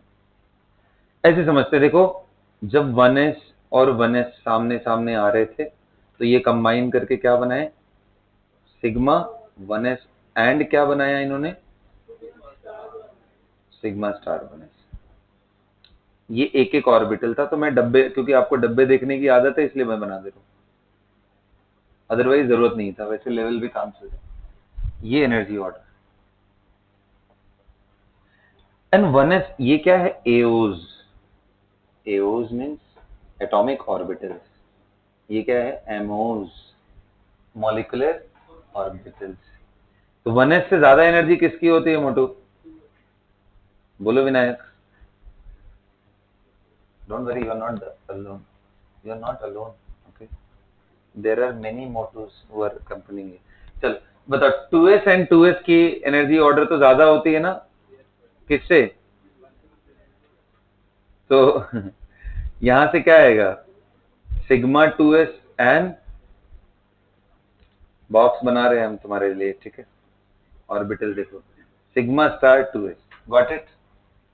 अब आप एमओस की एनर्जी देखो, sigma, sigma star, sigma 2s, sigma star 2s। अब बता, 2s से ज्यादा एनर्जी किसकी होती है? अब इसमें 3 डब्बे होते हैं ना, थोड़ा इधर डब्बे किनारे बनाते हैं, छोटे छोटे डब्बे बनाते हैं। कोई तकलीफ तो नहीं तुम्हें? बड़े डब्बे बनाने हो तुम अपने नोटबुक में बनाओ, मुझे कोई प्रॉब्लम नहीं। अब इनमें क्या है, पाई की एनर्जी कम है, तो इनसे जो बनने वाले हैं, यहां पे मैं पाई बना देता हूं। ये पाई वाले डब्बे कौन से हैं ये? एक है पाई 2px, और दूसरा क्या है, पाई 2p। दोनों की एनर्जी बराबर, सिग्मा इसके ऊपर आता है। ऊपर जब करते हैं तो ऊपर कौन आ रहा है, पहले पाई, एंड सिग्मा और ऊपर जा रहा है। क्या समझ में आया? क्या क्लियर हुआ? तो देख, सिग्मा सबसे आगे। आप देखो, इसके अबाउट सिमेट्रिकल नहीं है यार ये, क्योंकि इसके नीचे पहले सिग्मा आ गया, जबकि ऊपर जाते समय पहले पाई है। यही अंतर है 14 तक एनर्जी ऑर्डर में एंड 14 के बाद। 14 के बाद बिल्कुल सिमेट्रिकल हो जाता है। 14 के बाद ये जो सिग्मा है ये नीचे चला जाता है और कोई डिफरेंस नहीं। यानी ये जो ऑर्डर हमने किया है जिसमें हमने सिग्मा को आगे एंड पाई को पीछे कर दिया है, यही ऑर्डर बस बदल जाता है, बाकी सब कुछ एज इट इज रहता है। अगर इलेक्ट्रॉन कब 14 से ज्यादा हो जाए तो, to be very precise, protons जो न्यूक्लियस में प्रोटॉन्स है उनका सम 14 से ज्यादा हो जाए तो एनर्जी ऑर्डर अलग होता है, इनके केस में अलग होता है। क्या सबको समझ में आ गया बात? बोलिए। तो ऐसे आप जोड़ कर लिख लेना। ऐसा क्यों होता है? ये बहुत बढ़िया क्वेश्चन। इस पे IIT JEE ने एक बार क्वेश्चन पूछ लिया था कि ऐसा क्यों होता है, तो उसका आंसर है जो इनके फेजेस होते हैं ना वो इंटरफियर करते हैं एस के और अगला वाला जो पी होता है उनमें। क्योंकि जब एटॉमिक नंबर कम रखते हो इनमें एनर्जी गैप ज्यादा नहीं रहते हैं। एटॉमिक नंबर जब बढ़ाते जाते हो, प्रोटॉन बढ़ता जाता है, तो दो एनर्जी लेवल के बीच में गैप बढ़ता जाता है, इसलिए एक दूसरे पे इन्फ्लुएंस वो नहीं करते हैं। इस प्रोसेस को बोलते हैं इंटर एसपी मिक्सिंग। क्या बोलते हैं? Due to s p. यही टर्म पूछा था एग्जाम में कि कौन से मॉलिक्यूल के केस में एसपी मिक्सिंग होता है, तो आंसर है इलेक्ट्रॉन 0 से लेके 14 के बीच में जितने भी आएंगे ना सब में एसपी मिक्सिंग होता है, जिसकी वजह से ये गड़बड़ी हो जाती है। और जब, अच्छा ये बात कितने लोगों को समझ में आ रहा है कि प्रोटॉन न्यूक्लियस में बढ़ेंगे तो एनर्जी गैप बढ़ जाएगा? ये कितने लोगों को समझ में आया? कितने लोगों को ये बात फील हुआ जो मैं बोला हूँ? यहाँ दिल से मैंने बोला है, आपके दिल तक कितने लोगों तक पहुंचा है ये? हाँ तो नहीं पहुंचा। गैप है, इसका मतलब बहुत ज्यादा गैप है। आओ समझाते हैं हम तुमको, ठीक है? ये बताओ एनर्जी लेवल्स में हाइड्रोजन के फर्स्ट एंड सेकंड के बीच में गैप कितना था? 10 पॉइंट। बीते जमाने की बात हो गई सर। क्या है, हम लोग पैदाइशी पढ़ाई लिखाई करने वाले नहीं है, वो तो आप पढ़ा रहे हो इसलिए पढ़ ले रहे हैं, तो एनालिसिस भी आप ही कराना पड़ेगा। 10.2 इलेक्ट्रॉन वोल्ट होता है, यही है ना? अच्छा, अब ये हाइड्रोजन के लिए, यही हीलियम के लिए पूछता तो ये मल्टीप्लाई बाई 4, इधर भी मल्टीप्लाई बाई, ये कैसे आ रहा है? En is equal to -13.6 n square into Z square का फैक्टर होता है ना, यही तो प्रोटॉन का इंपैक्ट है। न्यूक्लियस में ज्यादा प्रोटॉन होंगे तो ये जो गैप है ये और बढ़ जाएगा, तो जो यहाँ पे फर्क डालता है वो फर्क तो हर जगह डालेगा, ठीक है? इलेक्ट्रॉन प्रेजेंट है, उसके वजह से वो जेड ना होकर के जेड स्टार ले आएंगे, इफेक्टिव न्यूक्लियर चार्ज लाएंगे, लेकिन आएगा तो वो भी ना, तो उससे फर्क पड़ता है। तो एडजेसेंट एनर्जी लेवल्स के बीच में गैप बढ़ जाएगा अगर प्रोटॉन ज्यादा हो गए, ठीक है? अब सबको समझ में आ गया, या कोई है ऐसा जिसको अभी भी नहीं पता चला? नहीं पता चला तुझे? हाँ, क्या दिक्कत? किस पे? नहीं, मैं देख, यही मैं समझाने की कोशिश कर रहा हूँ कि इससे ये तो कंफर्म होता है कि गैप बहुत ज्यादा नहीं है। गैप ज्यादा नहीं है तो इधर का जो 2s है और ऊपर वाले का जो 2p है, जिनके फेजेस सिमिलर होंगे उनमें मिक्सिंग के चांसेस है, sp मिक्सिंग के, जिसके वजह से एनर्जी ऑर्डर में गड़बड़ी आनी, ठीक है? मिक्सिंग को ऐसे समझ लो कि टू सम एक्सटेंट हाइब्रिडेशन का केस हम लेके चल रहे हैं, okay? Now you have to understand कि अब जैसे जैसे ये आप एनर्जी गैप बढ़ाते जाओगे उसी एटम के 2s एंड उसी एटम के 2p के बीच में, वैसे वैसे इंटरमिक्सिंग का चांस कम, तो कहीं तो कट ऑफ मिलेगा ना, वो कट ऑफ ही है नाइट्रोजन, इसलिए तो मैं यहां लिखवा रहा हूं कि सिर्फ 14 तक यहां लिखो, ठीक है? ये वो कट ऑफ वैल्यू है, उसके बाद कोई प्रॉब्लम देखने को नहीं मिलता है। यानी इसके बाद कौन आएगा 14 में? कौन बता सकते कौन सा एटम, मतलब कौन सा मॉलिक्यूल होगा? N2, बिल्कुल सही। नाइट्रोजन 7, अदर नाइट्रोजन 7, दोनों मिला के 14। तो नाइट्रोजन तक कहानी अलग है, नाइट्रोजन के आगे कहानी, ऑक्सीजन, फ्लोरीन, नियॉन, इन सब में कहानी बिल्कुल अलग है। क्या कहानी? बस एक ही चीज का डिफरेंस, ये सिग्मा नहीं। और आना भी चाहिए, देखो ना, सिग्मा बॉन्ड स्ट्रांग होता है कि पाई? सिग्मा स्ट्रांग होता है ना, यहां देख सिग्मा वीक है। कैसे? इस एनर्जी लेवल से जितना नीचे जो जाएगा लोअर जितना होगा एनर्जी में उतना स्टेबल होगा। यहाँ पाई स्टेबल है, ये बड़ी मजे की चीज है। तुम्हें अभी बहुत कहानियों में ट्विस्ट दिखाऊंगा, अभी टेंशन मत लो। पहले जितना बता रहा हूँ उसको अच्छे से नोट कर लो, उसके बाद अभी दिखाता हूँ ना एनालिसिस, तो बहुत कराना है यार अभी।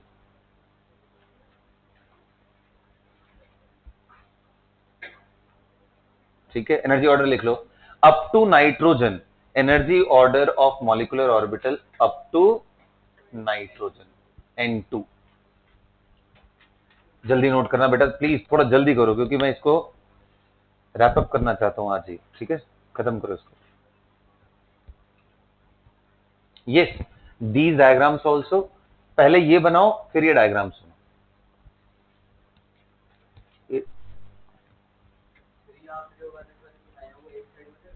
क्या बेटा?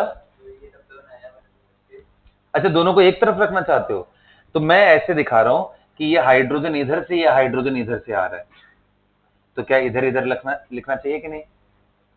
क्या दिक्कत है?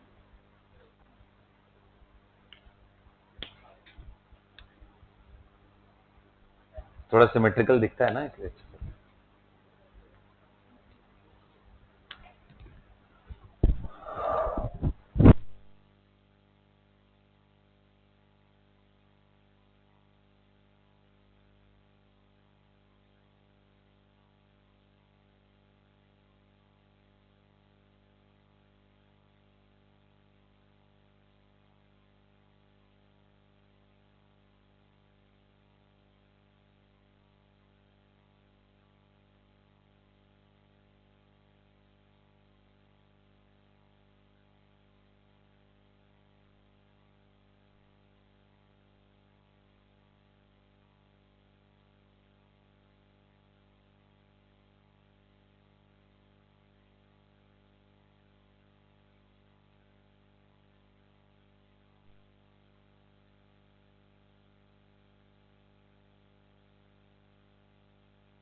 Sigma 1s energy, sigma star 1s की ज्यादा, उससे ज्यादा सिग्मा 2s, उससे ज्यादा सिग्मा स्टार।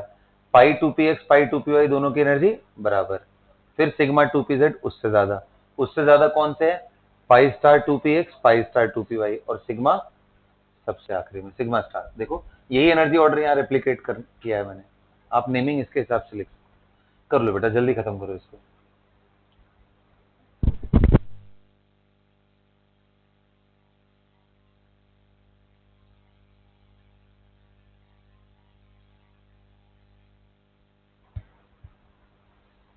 इनके नाम जानना चाहते हो तो ये वही है, पाई स्टार 2px और ये पाई स्टार 2p और ये कौन है?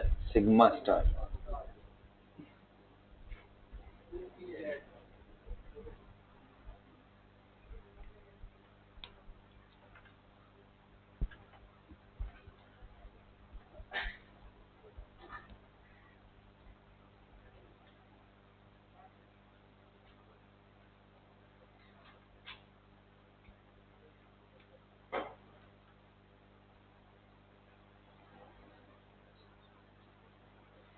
की पॉइंट क्या है नोट करने के लिए यहाँ पे? What is the key point to note? That up to nitrogen pi bond is more stronger than sigma bond. ये चीज आप डायरेक्ट नहीं देख पाओगे, ये आप खत्म कर लो तो इसके बाद लिखो की पॉइंट में। पहले इसको जल्दी नोट करो फिर मैं लिखवाऊं ना यार।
सभी को क्लियर है?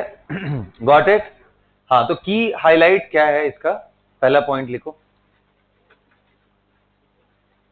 पहला पॉइंट लिखो, up to nitrogen,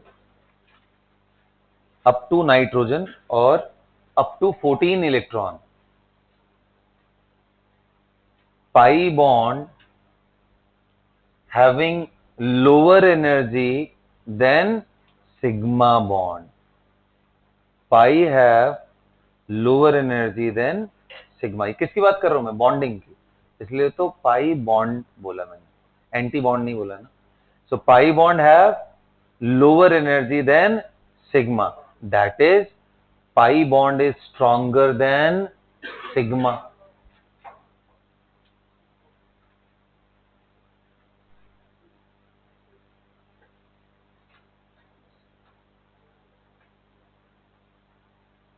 This irregularity in bond strength occurs due to sp mixing. This irregularity in bond strength and energy order occurs due to sp mixing.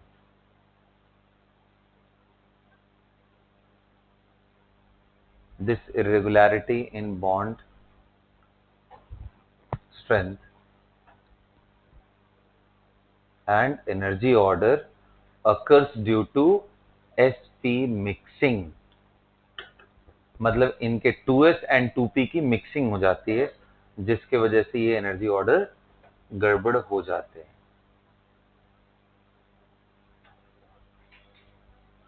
ठीक है? अच्छा जी, अब लिखो एनर्जी ऑर्डर फॉर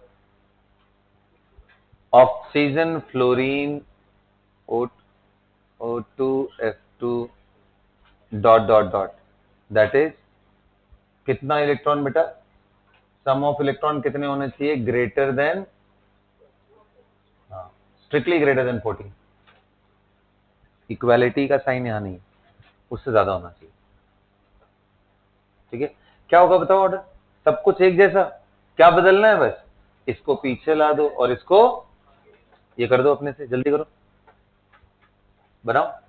सब कुछ ऐसे रखो, बस इस सिग्मा को पीछे, यहां कुछ मत चेंज करना, आगे कोई चेंजेस नहीं है, सिर्फ ये उठ करके नीचे आ जाता है, बस इतना ही फर्क है. जो रेगुलर होना चाहिए, सिग्मा स्ट्रॉन्गर होना चाहिए, तो होता भी है ना? कोई फर्क नहीं पड़ता है, सिर्फ बॉन्डिंग पे ही फर्क पड़ता है.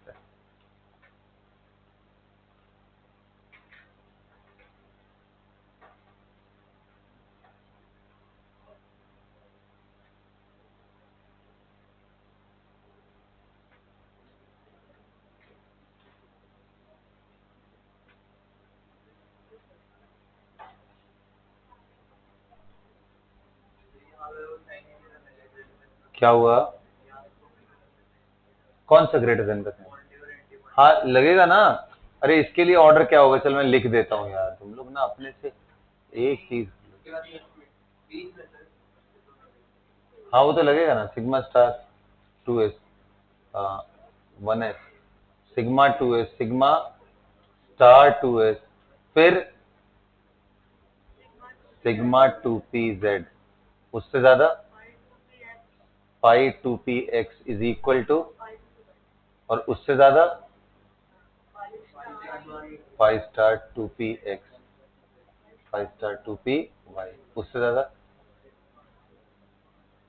मतलब एंटी बॉन्डिंग में कोई चेंजेस नहीं है, सिर्फ बॉन्डिंग में चेंजेस. क्योंकि देखना, इसका बॉन्ड जितना स्ट्रांग, उसका एंटी बॉन्ड उतना ही खराब ऊपर जाएगा. एनर्जी सिमेट्री होनी चाहिए ना, इसके अबाउट जितना नीचे उतना. यहाँ देखो, यहाँ इधर ध्यान दो, बस इसको पीछे करना है, इसको आगे करना है, और बाकी सब वैसे ही लिखना है. वही मैंने किया, इन दोनों को एज इट इज रखा है, यहां सिर्फ चेंज किए. सभी को क्लियर हो गया? तो यहाँ कोई sp मिक्सिंग. तो एक बार एग्जाम में क्वेश्चन आया था, right the molecular orbital configuration of boron B2, not boron, B2, assuming there is no intermixing, दो नो मिक्सिंग ऑफ sp या नो sp मिक्सिंग ऐसा करके क्वेश्चन, तो क्या करोगे, एनर्जी ऑर्डर ये लगाना, इसको मत लगाना, समझ गए ना, ये इरेगुलर सिर्फ sp मिक्सिंग की वजह से। सबको क्लियर हो गया, बोलो। एनर्जी ऑर्डर क्लियर, मतलब आपको इंक्रीजिंग एनर्जी ऑर्डर पता चल गया। अब आप वो प्रिंसिपल के हिसाब से हम भरेंगे, पहले लोअर एनर्जी में, फिर चलो फटाफट रिपीट करो मुझे, एक डब्बे में कितने इलेक्ट्रॉन भर सकते हैं विथ, ये कौन सा रूल बताता है, पॉलीज एक्सक्लूजन प्रिंसिपल। और दो इक्वल एनर्जी के ऑर्बिटल में इलेक्ट्रॉन की फिलिंग कैसे करते हैं, 1 1 with same spin, then pairing, कौन सा, to get maximum spin multiplicity, got it. तो बस खत्म है, तुम्हें आ गया, क्वेश्चन लिखो।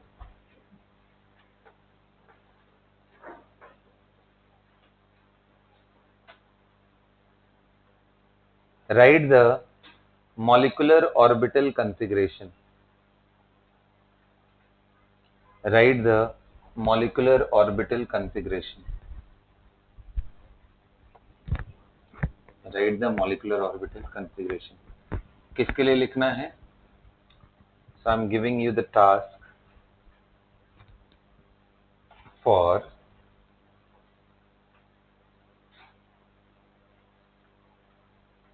Li2,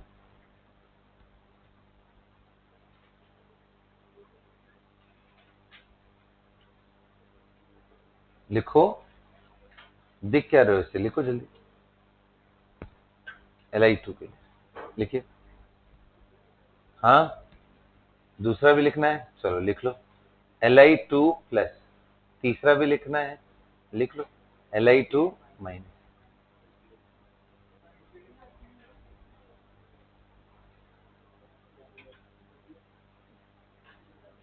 फिर पेज पीछे पलटने का नौबत आ गया।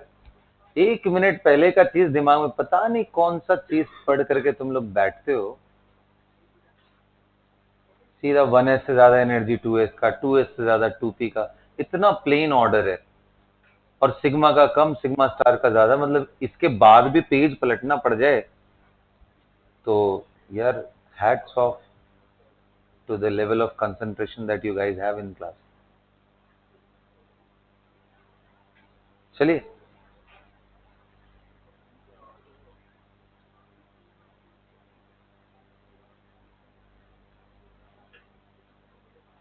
क्या किया, कितने लोगों का हो गया, याद रहो, लिथियम का कितने लोगों का हो गया, आइए चलिए सिखाता हूं, आइए प्यारे बच्चों, आप लोग आइए, आपको स्पून फीडिंग कराते हैं, आइए इधर ध्यान दीजिए, बताइए एनर्जी ऑर्डर, पहले इसमें कितने इलेक्ट्रॉन है, मतलब ये एनर्जी ऑर्डर फॉलो होगा, इसमें सबसे पहले कौन है, और उसमें कितने इलेक्ट्रॉन भर सकते हैं हम, कैसे पता, डब्बा एक ही है सर, 2 ही इलेक्ट्रॉन भर सकते, पता है कितने इलेक्ट्रॉन है लिथियम में, हाँ दोनों जोड़ करके 6 ना, तो अभी दूसरे में जाएंगे, सिग्मा स्टार, कितने और भर गए, फिर कौन सा जाऊं, कितने भर दो, खत्म हो गया यार, क्या था मुझे बताओ इसमें, क्या मैंने जादुई चीज ऐसा कर दिया जो तुम लोग ऐसे पागलों की तरह से पड़े हुए हो, सबको सही करना चाहिए, 8 10 बच्चों के सही हो रहे हैं, बाकी सब सोच रहे हैं, पता नहीं क्या सोच रहे हो यार।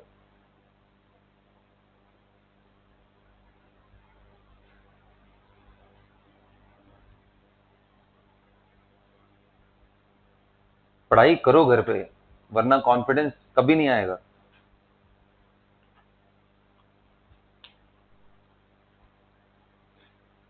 रिवीजन करो, मैंने कितनी बार बोला था, रिवाइज करने से सब्जेक्ट में शार्पनेस आती है, आप फटाफट रिलेट कर पाओगे, आगे बढ़ पाओगे।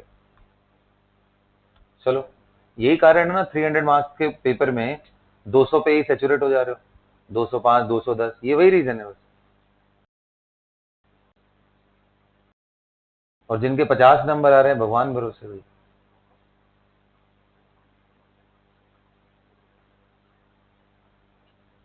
तो थोड़ा पढ़ोगे, रिवाइज करोगे तो फटाफट इन सब चीजों में हिट कर सकते हो। चलो बताओ मुझे, जल्दी करो जल्दी। 2 यहां तक क्लियर है, Li2 प्लस में कितने इलेक्ट्रॉन हुए, क्या करूंगा मैं, कितने लोगों को ये समझ आ गया बता, सॉरी सिग्मा 2s आ गया क्या? ये कितने लोग को हुआ याद बताओ? चलो अब Li2 माइनस का कर दिया, कितना हुआ? सिग्मा सिग्मा स्टार सिग्मा, फिर यहां तक आ गया। कोई नई चीज नहीं समझाइए। मुझे एक बात बताओ, इन तीनों स्पीशीज में पैरामैग्नेटिक कौन है? Li2 पैरामैग्नेटिक है? नहीं। 2 प्लस एक अनपेयर्ड इलेक्ट्रॉन यहां है, दिख रहा है क्या? ये भी तो लिख दो यार, ये पैरा है और ये विथ 1 अनपेयर्ड इलेक्ट्रॉन। ये ऊपर वाला क्या था? सबको समझ में आ गया? अब एक नई चीज देखो, मॉलिक्यूलर ऑर्बिटल थियरी ये बोलता है कि अगर आपको बॉन्ड ऑर्डर निकालना है ना, क्योंकि इसमें वो बॉन्ड वाले स्ट्रक्चर्स तो बनाते नहीं है, तो इनके हिसाब से बोलते हैं कि बॉन्डिंग एंटी बॉन्डिंग के इलेक्ट्रॉन देख लो। जो बॉन्डिंग में इलेक्ट्रॉन प्रेजेंट है वो बॉन्ड बनाना चाहते हैं, जो एंटी बॉन्डिंग में प्रेजेंट है वो बॉन्ड को तोड़ना चाहते हैं। और एक बॉन्ड में कितने इलेक्ट्रॉन होते हैं? यानी 2 इलेक्ट्रॉन अगर बॉन्डिंग में आ जाएंगे तो वो कितना बॉन्ड बनाएंगे? एक। मालूम है ना ये? तो यार bond order is number of electron in bonding minus number of electron in anti bonding divided by 2। NB का मतलब क्या है? Number of electrons present in bonding molecular orbital. N A क्या है? Number of electrons present in anti bonding molecular orbital. By 2 तो समझ में आ रहा होगा क्यों कर रहे हैं? क्योंकि 2 इलेक्ट्रॉन कंट्रीब्यूट करेंगे तो एक बॉन्ड बनता है, तो बाई 2 हमेशा करना पड़ेगा। समझ में आ गया? क्या इन तीनों का बॉन्ड ऑर्डर बता सकते हो बेटा? इन तीनों के बॉन्ड ऑर्डर्स कितने आएंगे? पहले का क्या मजे की बात नहीं लग रही है? लिथियम भी सिंगल बॉन्ड बनाता है, isn't it? अरे बोलना यार। तो कहोगे सर इसका कोई प्रूफ है? प्रूफ है। जब लिथियम मेटल को हाई टेम्परेचर पे हीट किया जाता है तो जो वेपर्स मिलते हैं वो डायटोमिक होते हैं। ये इसका प्रूफ है, मिलता ही है ना। तो Li2 बॉन्ड ऑर्डर कितना होगा? ये कैसे देख रहे हैं? 1/2 of bonding minus anti bonding. जोड़ ले यार बेटा, बॉन्डिंग में कितने इलेक्ट्रॉन? 2 यहां 2 यहां, 4 है। 4 माइनस एंटी बॉन्डिंग में 2, कितना आ गया ये? यहां बता, बॉन्डिंग में कितने हैं? 2 1 3, 3 माइनस 2 अपॉन 2 कितना आ गया? 0.5। इसमें देख बता कितना। अब देखना यहाँ पे 2 and 2 4 और ये 3, ये 4 माइनस 3 कितना आ गया? 0.5 ना, बोलो ना, 0.5। अच्छा बता, हायर एनर्जी का मतलब स्टेबिलिटी लोअर हुआ या स्टेबिलिटी हायर हुआ? Stability lower. तो अगर मैं पूछूं तेरे से कि इन तीनों में सबसे ज्यादा स्टेबल कौन है, तो फोर्स Li2। उससे कम Li2 पे। सबसे खराब तो रिलेटिव स्टेबिलिटी। तो देख, उसका एक बड़ा सीधा सा पैरामीटर होता है, पहले बॉन्ड ऑर्डर देख ले। बॉन्ड ऑर्डर जितना ज्यादा उतना उसकी स्टेबिलिटी। सेम बॉन्ड ऑर्डर आ जाए तो उसमें देख कौन से हायर एनर्जीज तक ऑक्युपाइड है। इसमें देखिए 2s तक गया है, सिग्मा स्टार यहाँ सिग्मा 2s पे, इसकी एनर्जी ज्यादा होती है तो स्टेबिलिटी। या ऐसे भी देख ले, एंटी बॉन्डिंग में किसके ज्यादा इलेक्ट्रॉन है, क्योंकि तभी वो हायर जाएगा। Greater the number of anti bonding electron lower will be stability. पहला फैक्टर क्या है? बॉन्ड ऑर्डर का। पहले बॉन्ड ऑर्डर देखना। समझ गए क्या? क्लियर हुआ? गुड बेटा। अच्छा अब एक नई चीज तुम्हें दिखाई दी, बॉन्ड ऑर्डर 0.5 भी हो सकता है। ये वीबीटी में कभी नहीं सोच पाते हम लोग। कभी सोच पाते? कभी नहीं हो पाता। अच्छा सर बॉन्ड ऑर्डर 0 भी आ सकता है क्या? आएगा ना, जब bonding anti bonding equally field हो। तो इसका क्या मतलब है? What is the physical significance of bond order 0? समझाओ मुझे, 0 से क्या समझते हो? बॉन्ड नहीं बने, मतलब वो मॉलिक्यूल कंबाइन किए ही नहीं है ना? तो अब हमें प्रूव करना है, क्या प्रूव करना है? हीलियम बॉन्ड नहीं बनाता है। चलो प्रूफ करते हैं, मेरे साथ प्रूफ करो। तो हीलियम बॉन्ड नहीं बनाता, ये प्रूफ करना है। बताओ इसका configuration. Sigma 1s2, sigma star, sigma 2p, नहीं इतना यही हो गया ना, 4 ही इलेक्ट्रॉन थे ना इसमें, यही खत्म हो गया। तो बताओ इसका बॉन्ड ऑर्डर कितना आएगा? 2-2 कितना आ गया? 0। मतलब He2 does not exist, helium do not form bond. होता है ना? हाँ, उनके लिए भी कर सकते हो।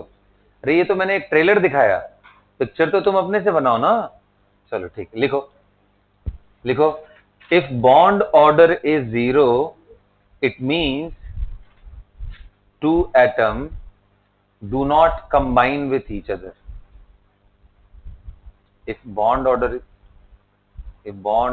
is 0, that means two atoms do not combine with each other. Do not combine with each other. सभी को क्लियर हो गया? ये बात समझ में आ गया बेटा? एग्जाम्पल लिख लो। He2 have bond order 0, helium twice। Configuration लिख लो, बॉन्ड ऑर्डर निकाल लो। ठीक है, have bond order 0, which means He2 does not exist, means helium exists in atomic form, combined form में exist नहीं करता है। क्या सबको समझ में आ गया? बोलिए। ग्रेट बेटा। अब अगर आपको इतनी बात समझ आ गई है, इतनी बात अच्छे से समझ आ गई है, तो क्या आप थोड़ा जल्दी से ये बात समझा सकते हो कि B2 का बॉन्ड ऑर्डर कितना आएगा? Write the molecular orbital configuration, get the number of unpaired electrons and tell me the bond order. And bond order जितना भी आए उसका नेचर ऑफ बॉन्ड भी बताओ कि वो सिग्मा है या पाई है। Do it fast. तो उसका पहला स्टेप क्या है? Molecular orbital configuration. Do it fast बेटा। पलटने की जरूरत अविराज नहीं पड़नी चाहिए, दिमाग में लगाओ, एनर्जी ऑर्डर सेट करो।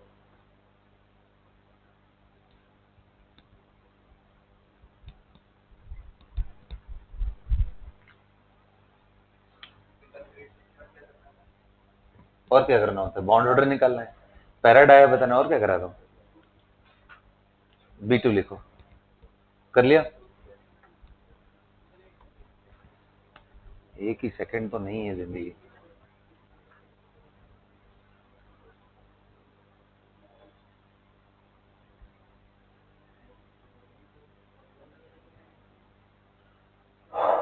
कर लिया?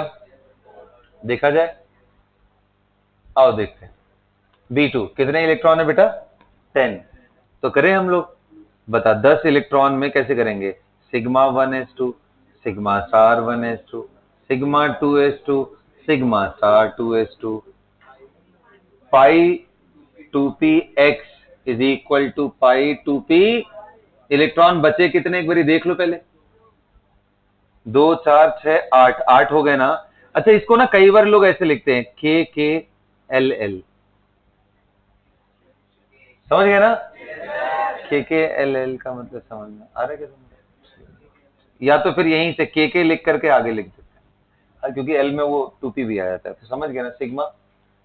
ठीक है बेटा, अब आ जाओ देखते हैं। तो देखा जाए क्या? ठीक है, कितने कितने इलेक्ट्रॉन बचे हमारे पास? 2। तो एक एक भरेंगे क्या? तो कितने अनपेयर्ड हुए?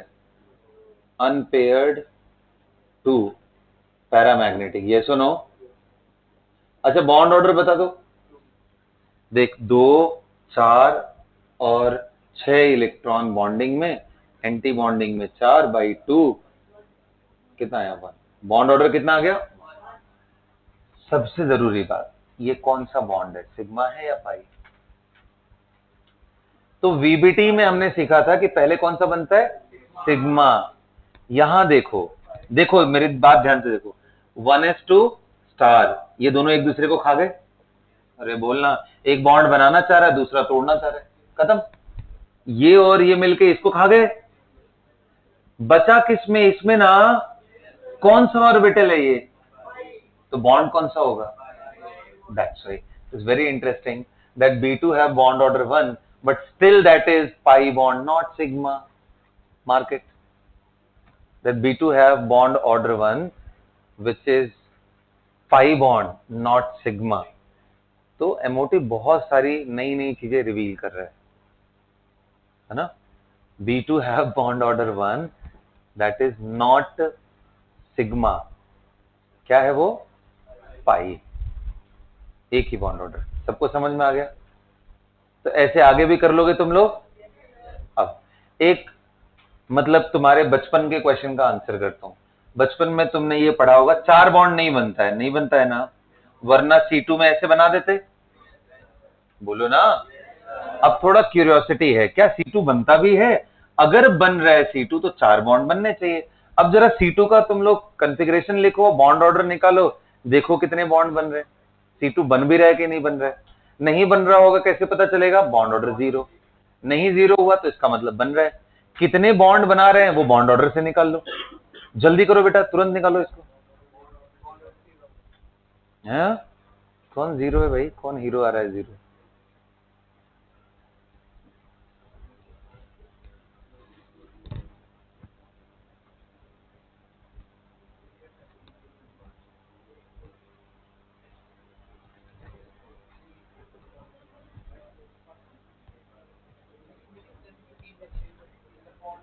करो करो करो, निकालो, जितना बताया उतना काफी है वैसे।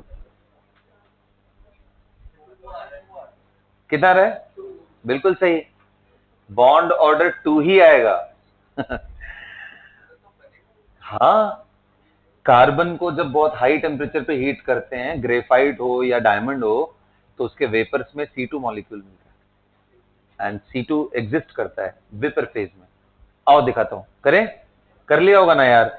इसमें और इसमें फर्क क्या है, 2 इलेक्ट्रॉन और बढ़ गए ना, तो पेयरिंग करा दो, बस यही है ना, बाकी तो सब कुछ वही है। अरे 2 4 6 8 9, मतलब यहाँ 2 2 कर दो, क्या समझ में आया क्या, और यहाँ C2 कर दो, सबको क्लियर है? अब बॉन्ड ऑर्डर कितने लोग कह रहे हैं कि बॉन्ड ऑर्डर कितना हो जाएगा, हाँ, ये दोनों ही बॉन्डिंग के हैं, तो 2 4 6 और 8, 8 हो गए बॉन्डिंग में, 4 हो गया एंटी बॉन्डिंग में, बॉन्ड ऑर्डर 2 आ गया। ये क्या कभी वीबीटी से आंसर कर पाते, कभी नहीं, क्योंकि वीबीटी तो क्या बोलता है भाई, ऑक्टेट कंप्लीट करवाओ मतलब अनपेड, सॉरी वीबीटी बोल रहा हूँ, लुईस थ्योरी से ऑक्टेट कंप्लीट कराने में चलते 4 बॉन्ड बना देते, ये कभी बनेगा। और प्रैक्टिकली भी सोचो ना यार, पी के ऑर्बिटल अगर बॉन्ड बनाएंगे तो एक सिग्मा बन गया, तो 2 ही पाई एक्स्ट्रा बन सकता है ना, चौथा कहां से बनेगा? इसलिए बोलते हैं 2 एटम के बीच में कभी 4 बॉन्ड। अब जब मैंने ये बात बताई तो एक बच्चे ने मेरे से क्वेश्चन पूछ लिया, सर मिथेन में तो 4 बॉन्ड बने। मैंने बोला था 2 एटम के बीच में 4 नहीं बन सकता है। ये कंफ्यूजन इतना जबरदस्त लेके आते हो कभी कभी कि यार चारों अलग अलग है ना, 2 एटम के बीच में तो एक ही बॉन्ड बना है, कहां बना, बना ही कहां पागल, कहां बना, बॉन्ड ऑर्डर 2 ही आ रहा है ना, 4 कहां आ रहा है, चौथा। इसको अभी अभी ये नॉस्टैल्जिक हो गया, ये बचपन में ही घुसा। देखो इधर, ठीक है, बॉन्ड ऑर्डर 2 है, 4 नहीं। और मजे की बात बताऊं, दोनों बॉन्ड पाई हैं, सिग्मा नहीं। बॉन्ड ऑर्डर 2 और दोनों के दोनों, ये मैं नहीं बोल रहा, एमओटी बोल रहा है ये, सिग्मा में इसमें इलेक्ट्रॉन ही नहीं गए, तो सारा कंट्रीब्यूशन ये पाई का ही तो है। इधर वाले तो एक दूसरे को कैंसिल करते चले गए, bonding anti bonding, bonding anti bonding, बचा तो यही ना। मजा आया? अब जो सबसे इंपॉर्टेंट चीज है जिसके लिए थियरी शुरू हुई थी, कौन से डिबेट से, कौन सी controversy, O2। Check that O2 का क्या ये सही एक्सप्लेनेशन दे रहा है, करना एक बार O2, करना करना करना। और ये भी बताओ कहां पे है इलेक्ट्रॉन, जल्दी करो बस। फिर पीछे पेज पलटना शुरू, नहीं पलटना है पेज, एनर्जी ऑर्डर एकदम दिमाग में बिठा के रखना है वैसे ही। तो पता है यही सब आदतों की वजह से घर पहुंचते हो ना तो तुम लोग पहले नोट्स पढ़ने के बजाय वीडियो देख देख करके दोबारा पूरा करते हो। यही दिमाग में रहना चाहिए कि पिछला स्टेप क्लियर है, मैं अगले पे जा रहा हूं। इतना टाइम मिलता है फिर भी पता नहीं क्यों। अभी मैं वेस्पर का क्वेश्चन पूछूंगा तो पहुंच जाओगे वेस्पर वाली थियरी, पेज पलट पलट करके देखते कौन सा सीसॉ है या कौन सा है। ये हालत है तुम लोग का।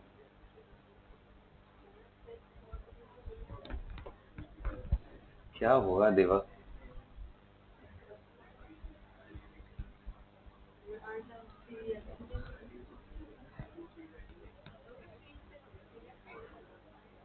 सावधान हो जाना है तुम लोग को। ध्यान है ना किस बात के लिए, कि सिग्मा यहां पहले और पाई, क्योंकि O2 कितने इलेक्ट्रॉन है 16, उसमें ये एनर्जी ऑर्डर फॉलो नहीं होता, ये पीछे और ये आगे, बाकी सब एज इट इज। सिर्फ इन दोनों में, खैर इसमें तुम लोग गलत भी कर दोगे ना तो भी लास्ट में तो वो सही आ जाएगा, क्योंकि उससे कोई फर्क नहीं पड़ेगा, क्योंकि ये पूरे भरने वाले। हाँ वो सही है, बॉन्ड ऑर्डर 2 ही आएगा। उसमें अनपेयर्ड इलेक्ट्रॉन है या नहीं, प्रॉब्लम तो वो था ना। कहां पे है? बिल्कुल बिल्कुल सही। तो पहले मैं एनर्जी ऑर्डर इनका करेक्ट कर लेता हूं। Sigma 2p(z) and then pi 2px is equal to pi 2p। देखो अब मेरी बात ध्यान सुनो, O2 में कितने इलेक्ट्रॉन है बेटा?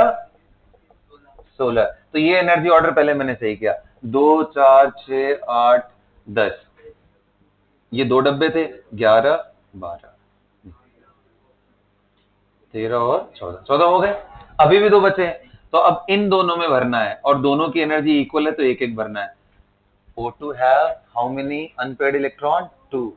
That's why O2 is paramagnetic. O2 is para with 2 unpaired electron. क्या सबको समझ में आ रहा है? O2 have 2 unpaired electron and it is paramagnetic. Got it? Answer मिल गया। क्या आप O2 2 माइनस, O2 2 प्लस, क्या ये सब कंपेयर नहीं कर सकते हो? सब कर सकते हो यार, क्या ही है इसमें, हो जाएंगे ना। अच्छा, अब एक चीज तुमने पढ़ी थी कि bond length inversely proportional to, ये पढ़ी है ना। अब मैं तुमसे ये पूछूं कि tell me which will have higher bond length, N2 N2 plus, ये पहला क्वेश्चन है। बॉन्ड लेंथ का ऑर्डर बताइए, बॉन्ड लेंथ किसका ज्यादा होगा। दूसरा क्वेश्चन है O2 O2 प्लस, किसका लेंथ ज्यादा होगा बॉन्ड लेंथ। पहला ही तुम O2 O2 प्लस कर लो, कोई दिक्कत नहीं। O2 O2 प्लस, फिर N2 N2 प्लस, तुम बताओ बॉन्ड लेंथ किसका ज्यादा है, जल्दी बताओ। तो बॉन्ड लेंथ निकालने के लिए तुम्हें क्या निकालना पड़ेगा पहले? Bond order. इसका भी निकालना पड़ेगा, इसका भी, इन दोनों का कंपैरिजन कर लो, फिर इसका निकालो इसका निकालो, इन दोनों, ये दो अलग अलग क्वेश्चन है,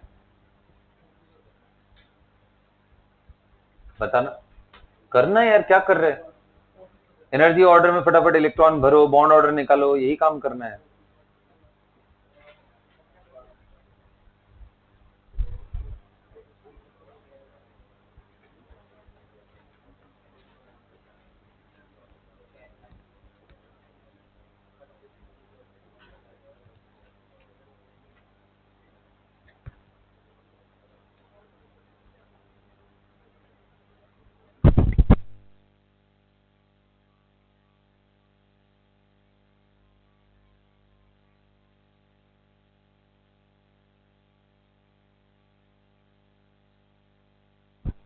क्या हुआ? कौन सा बॉन्ड होगा? देख, नहीं, पाई स्टार ने पाई को कैंसिल किया, तो इसमें 4 थे ना, तो देख दो इलेक्ट्रॉन ने दो को खा लिया, तो दो बचा रह गया इलेक्ट्रॉन, दो electron is equal to 1 bond, तो एक पाई और एक सिग्मा। O2 में नॉर्मल है, एक सिग्मा एक पाई।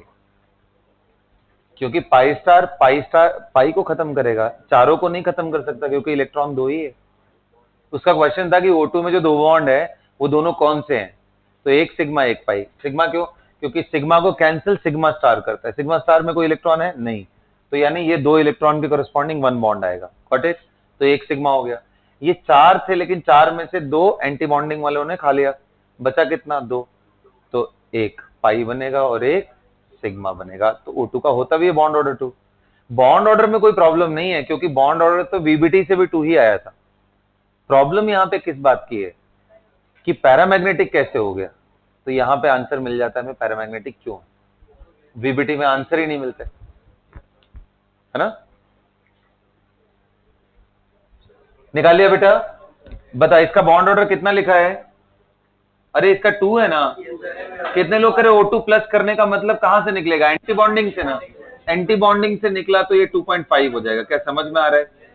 वरना काउंट करके देख लेना यार तुम लोग, मैं तो ऐसे ही बता रहा हूं। एंटी बॉन्डिंग से इलेक्ट्रॉन निकालोगे तो बॉन्डिंग में इलेक्ट्रॉन रिलेटिवली ज्यादा हो जाएंगे तो बॉन्ड ऑर्डर बढ़ जाएगा। तो इन दोनों में बॉन्ड लेंथ किसका ज्यादा होगा? O2 का। तो बॉन्ड लेंथ का ऑर्डर ये हो जाएगा। समझ में आया? क्योंकि ये बॉन्ड ऑर्डर्स है, मैं लेंथ की बात कर रहा था, क्वेश्चन में तो ये लेंथ पूछा था। इन दोनों में बताओ, बोलना। N2 से N2 प्लस में निकाल लो बॉन्ड ऑर्डर। एक ट्रिक समझाऊं बॉन्ड ऑर्डर निकालना, सिर्फ बॉन्ड ऑर्डर निकालने का ट्रिक। अगर तुमने पूरा भरा है तो तुमने देखा होगा पहले वाले ऑर्बिटल में 2 इलेक्ट्रॉन, दूसरे में 2, तीसरे में 2, चौथे में 2, पांचवें, छठे, सातवें, सब हमें तो सिर्फ बॉन्डिंग एंटी बॉन्डिंग से मतलब है ना। तो यहाँ 6 इलेक्ट्रॉन, इधर 6 इलेक्ट्रॉन, ऐसा बना लेंगे बॉक्स। इसको बॉन्डिंग कर ले, पहले बॉन्डिंग भरते फिर एंटी बॉन्डिंग। अब जैसे मान ले मेरे को निकालना है O2 के लिए ना बॉन्ड ऑर्डर, तो मैं क्या करूंगा? 2 4 6 8 एंड 6 कितना हुआ? 14 एंड 2 18। ये बॉन्डिंग था, ये एंटी बॉन्डिंग। अब हमें मालूम है bonding minus anti bonding by 2 होता है, तो ये इसको खत्म, ये इसको खत्म, दिस माइनस दिस, 4/2, कितना आ गया आंसर? 2।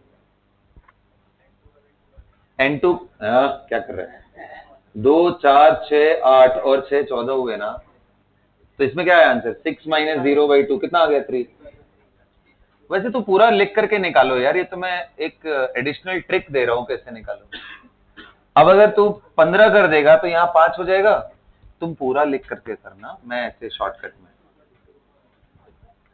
तो बॉन्ड किसका ज्यादा होगा?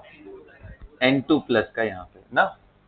तो ऐसा नहीं है हर बार प्लस बनाने पे बॉन्ड लेंथ घटता ही है, बढ़ भी जाता है। यहां देखो, तो बॉन्ड ऑर्डर से लेना देना, क्या सबको समझ में आया? बोलो। ऐसे ही मान लो आपसे क्वेश्चन आ जाए CN से CN पॉजिटिव, इन दोनों में बॉन्ड लेंथ का ऑर्डर, क्या निकाल नहीं लोगे? बोलो ना, निकाल लोगे या नहीं?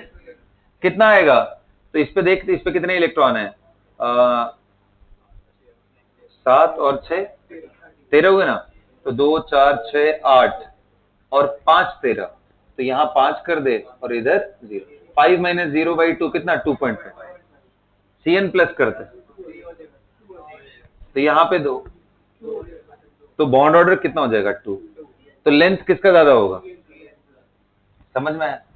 CN एंड CN माइनस में बोल देता तो, CN माइनस बोल देता तो, CN माइनस बोल दो तो इसका बॉन्ड ऑर्डर कितना आ जाएगा? 3।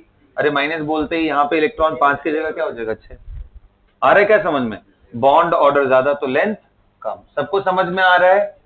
लेकिन आपने क्वेश्चन नहीं पूछा मेरे से, आपको पूछना चाहिए कि सर ये तो हेट्रोन्यूक्लियर डायटोमिक है, आपने लगा कैसे दिया ये फॉर्मूला? इसलिए तो फंसा रहा था मैं कि आंसर करो तुम लोग बस मेरे से। It is not homonuclear. Homonuclear है नहीं तो एनर्जी रीडिस्ट्रीब्यूट भी हो सकती है, किसी की एनर्जी ऊपर किसी की एनर्जी नीचे। ये सही हो, इसकी ऑथेंटिसिटी है। देख, तुक्का लगने से ये सही तो हो गया और ये सही भी है, लेंथ का ऑर्डर सही है, सही भी है, यही ऑर्डर मिलता है। तो क्या हर जगह तुक्का लगा देंगे? नहीं। देख, कार्बन नाइट्रोजन ऑक्सीजन, इनमें इन दोनों का अगर कॉम्बिनेशन ले तो लगा दो, इन दोनों का ले तो भी लगा दो, क्योंकि नजदीक नजदीक है, बहुत ज्यादा गैप नहीं है। लेकिन अगर कार्बन ऑक्सीजन ले ले, मत लगाना, ये बड़ा डिजास्टरस है, मैं बता रहा हूं। CO से CO प्लस करेगा अपने नियम से निकाल करके इसका बॉन्ड ऑर्डर 3, इसका 2.5, लेंथ इमोशनल होकर के तो लगा दोगे CO से ज्यादा, सॉरी हाँ बिल्कुल CO से ज्यादा CO प्लस। आंसर ये होता ही नहीं है, रियलिटी इज CO प्लस है बॉन्ड लेंथ, वहां पे ये एनर्जी ऑर्डर काम। क्वेश्चन बहुत कम चांसेस है ये पूछने का, लेकिन ये CO वाला केस अक्सर एग्जाम में आता है, just to tell you that you can not apply these energy orders for heteronuclear diatomic species। लेकिन अगल बगल में अगर आ रहे हैं तो चल जाता है काम। अब कोई MOT लगाने लग जाए HF पे तो उसकी तुरंत पिटाई करना तुम लोग, ठीक है? क्यों? क्योंकि एक तुमने हाइड्रोजन ले लिया, एक फ्लोरीन ले लिया, ऐसी एनर्जी ऑर्डर में गैप है, लगाओगे कैसे इनमें? नहीं लगा सकते हैं। तो उसको बोलना पहले पढ़ो जा करके, उसके बाद बात करना, ठीक है? सबको समझ में आ गया? So with this everyone we are done with today's lecture, और मॉलिक्यूलर ऑर्बिटल थियरी आपका खत्म होता है।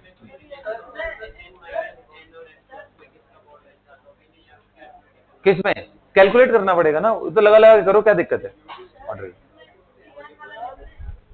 क्या CN का कौन सा? CO वाला लिख लो, CN ये तो लिख सकते हो, ये लिख सकते हो, और CO के केस में लिख लेना पॉइंट आउट करके, the bond length of CO plus is smaller than that of CO, which cannot be explained by applying these energy levels.